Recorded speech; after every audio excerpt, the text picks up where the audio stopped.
Ano ang inirereklamo mo na, Neth? Sa bigas po, ma'am. Dahil po ilang buwan na po hindi po nila nabayaran po.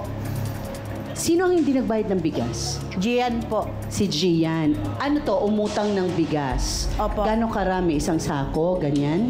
2 sako po. Ay, Kasama. 2 sako. magkano isang sako ngayon? To 8 po. To 8. Naku, to 8. 5-6. 5. Utang nga. Uy, ang laki ha. Utang nga. Oh, 5-6. kasi 5'6" eh. Okay. So, kaano-ano mo itong nanghiram sa'yo ng bigas? Hipag ko po yan, ma'am. Hipag mo naman. Opo. Bali po yung kapatid ko po ay asawa niya. Okay. Binigyan po siya ng pera para po bayaran ako. Di ko po alam kung ano pong ginagawa niya sa pera. Bakit po hindi po niya ako binabayaran? So, ano sa tingin mo ang nangyayari? Bakit hindi binabayaran ni, nung hipag mo? Dahil po nagastos po niya na hindi alam ng asawa niya po. Ikaw alam mo. Opo, ma'am. Saan nagastos? Sa mga bisyo niya po. Sige, kwento. Gusto ko po may balik yung puhunan ko, Gian. Sana naman, ilan po ang binubuhay ko? 8 po, anak ko. May isang bunso po akong anak, ginagatas. Magkano po ang araw-araw ng gatas? 60 araw-araw, saan ko hahanapin na po ang puhunan ko? Dahil sa inyo. Oo, kasi 5,000 malaki na yun. Ano bang ginagawa niyo po sa bigas? Pinapaikot Nag-uungkat po. kayo? Ilang sako-sako ba ang benta niyo? Tagkakalahati po.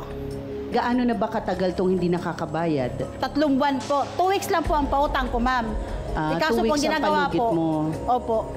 At saka sinasabi kasi ng kapatid mo, meron siyang binibigay na pambayad. Opo. Kaya ka naiinis dahil Opo. hindi binibigay sa iyo. Opo.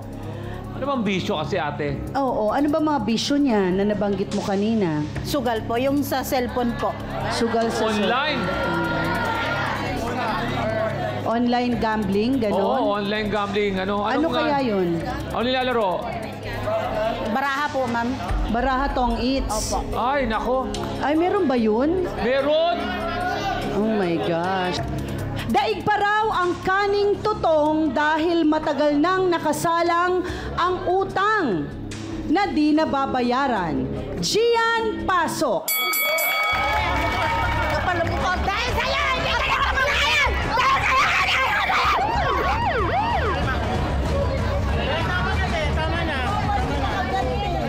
Kayo ay maghipag, diretsang tanong, ikaw pa raw ang galit at ikaw pa ang nanugod ngayon, ikaw na ang may utang. Tama po yan, ma'am. Totoo ba yun, Gian? Nakikiusap po ako sa kanya. Lagi-lagi na lang po ako nakikiusap sa kanya. Alam niya, ang kapatid niya mismo, walang trabaho. Sinungaling ka! Ngayon, hindi ka nakakintindi. Asawa mo sa... Hindi mo binabayan sa akin! Tapos, pinahiya mo pa ako sa ba? Gian, ang tanong ko sa'yo, totoo ba ang sinasabi ni Nanette na ikaw ay lulong sa online gambling? Hindi po lulong. Hindi po. Okay, eto pa. Isa pang tanong kasi sinabi kanina, okay, dinenay. Isa pang tanong, totoo ba na ang kapatid ni Nanette na asawa mo ay nagbibigay naman sa'yo ng pera, hindi mo Ay, ibinabayad? nako. Ang dami na sinabi. Ang dami sinabi. Paano po magbibigay ang asawa ko? Eh, wala nga pong trabaho. Ay, nako. Ano ka ba? May binigay sa'yo! Hindi mo lang binabayad dahil sinusugal Bakit? mo! Nakita mo? Nakita mo? Kaya nagtanong sa akin! Pero nakita mo! Tinanong sa akin! Nakita mo may naabot? Paano magbibigay sa akin yung kapatid mo walang trabaho? May sideline yung kapatid ko! Ay, ba't sideline? nag-aabot? Paano kasi? Sinusugal mo! Ibig magbabayad sa akin, ginawa mo! Zoe, bayaran mo na lang bahay mo! Paano ko naman ako? sususulan? Ang kinabukasan ng anak ko! Pambaon araw-araw si school! Sino ba gusto mabaon? Sino bang gusto mabaon? Hindi na mabayaran. Gian, every 2 weeks lang yata ang pautang, ano? Opo. Okay, Nakiusap sumobra naman po ka. ako sa kanya. Nag-usap yan. kayo. Nakiusap Pero ako in kayo. 3 months, Umabot ng 3 buwan. anong nangyari after 3 months? Siningil ka ba niya? Naniningil po siya, kaso pinayan. Dumating na po yung araw na pinayan niya talaga ako sa kalsada na babasagin niya daw po yung mukha ko. Kaya manigas ka!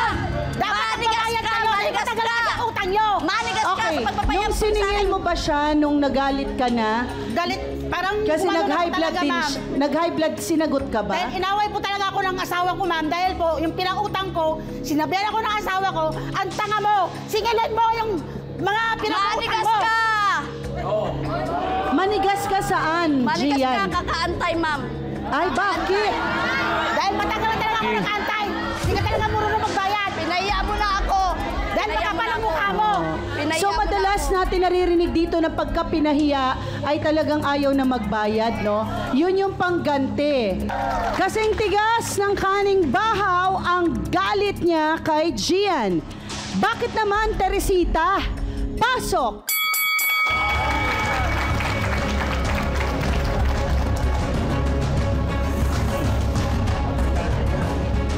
Aling Teresita, bakit naman ikaw din daw ay galit kay Gian? Ano nangyari? Di po kasi ako umuutang po ako sa kanya ng bigas. Nakakapagbayad naman po ako ngayon. Dahil nga po sa kanya, Kasi hindi na siya makautang eh. nakakautang. Kasi hindi po niya binabayaran. Ngayon, kaya hindi po nakakapamili ng bigas kasi kulang po yung pamalengke niya ng pambili Yung ng bigas. pang-ikot. Opo. Ngayon, hindi ka na nakakautang. So, parang nasira yung cycle ng pag-utang mo. Hindi naman Hindi, may po. cycle siya eh. Hindi po. Utang Hindi siya, pang-ikot ng negosyo, babayad. Ngayon, nasira yung cycle ng pag-utang. Bakit po kayo nangungutang kay Ate Nanette, Aling Kasi po, Teresita? siyempre po, yung sahod namin ay lingguhan. Kasi Okay, so contraction parang po. pang tawid-tawid lagi Opo. hanggang sahod. Ikaw ba kayo maghipag? Ikaw ba ay kasal? Opo. Talagang hipag Kasal sila. Oo. May ilan ang anak mo? 3 po. 3. Okay, kanina kasi yung tinatanong natin, ang nagsabi ba sa'yo na adik sa sugal itong si Gian ay ang kanyang mismong asawa na kapatid mo? Opo, ma'am. Sinabi niya. Yung pala. Dahil nakausap ko po nakaraang araw yung kapatid ko. Sabi niya, Ate Nanette, nagbayad na po si Gian. Hindi pa. Ibabayad man sa akin yon, pero babawiin niya dahil wala siyang panggastos. Yun ang sinabi ko sa kapatid ko. Sabi ko, kailan niyo ba ako mababayaran? Mag-antay-antay ka! Ilang beses ako nakiusap sa'yo, di ba? Ilang beses ako nakiusap. Dahil kayo, Hindi! nakatanda ko sa inyo. Kayo. Hindi! Paano yan, Ate Nanette? Huwag ka magantay ka. Inutangan ka na nga eh. Puro antay na lang ako. Kahit sa wala, hanggat Yan ang problema sa inyo eh. Buhay ko, alam na alam ninyo eh. Ito ang buhay ko. Chismosa kasi May kayo. maliit ako. Kaya alam na alam niyo yung kwento Dahil ko. ang buhay ko, araw-araw may Unti mo yung pera. Alam na alam niyo nabutan ako. Kasi kaya siguro nalalaman, naniniwala ka ba, Gian, na kaya nalalaman ni Nanette lahat? Kasi mismong asawa mo ang nagsasabi sa kanyang ate. Hindi. Totoo yan, ma'am. Sinungaling. Hindi. May pambayad ka. Nakita Hindi nga mo ng lang asawa ko, binabayad. pinapahiya mo ako. Sinungaling ka. Oh? Eh di wow. Ang kapal ang mukha mo. Hindi raw niya kayang isubo dahil parang panis na kanin ang pamamahiya sa kanya ni Nanette. Emily, pasok.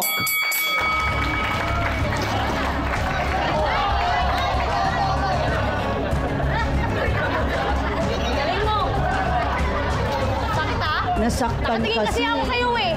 Kayo na nga nangungutang. Kayo pang galit. Kasi nga, galit ka Actually po, kasi ganito po yun. Nagbigay na ho ako ng 500 sa kapatid ko. Tapos nakiusap po ako, sabihin mo sa kanya na ganito, ganito, medyo gipit ho kasi.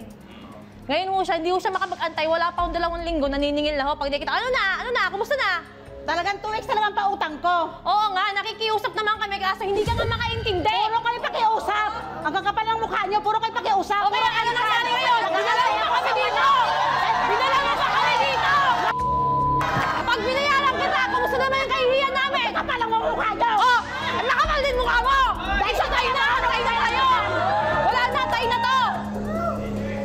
Okay, so quits na daw to. Ate Nanette, di ka na daw babayaran. Anong sabi mo? Okay lang po yun, hindi ako nila babayaran. Pero hindi po ako magdadala nun. Sila po. Bahala nang itaas sa kanila! Dahil ako totoo! Bahala nang itaas sa kanila! Eh kasi nga, minura-mura mo nga kami! Dahil matagal na yung utang kasi! Alam mo, Babayaran babayaran mo mo kaya namin, hindi ka na makapag-antay. Wala ka na bayaran! Wala ka na bayaran! Namin yung gaso. Wala nang natitira sa pakiusap niyo! magbabayad, nagsinusugal pa kayo. Hindi ka kasi makapag-antay. Puro antay! Tulad ng kaibigan mo! Anong ginagawa sa akin? Puro antay! Puro antay! Ate, antay nga. Antay-bayad. Antay-drugs. Antay-bayad. O, di ba? Antay. Okay, bigyan lang natin ng, baliktarin lang natin yung senaryo.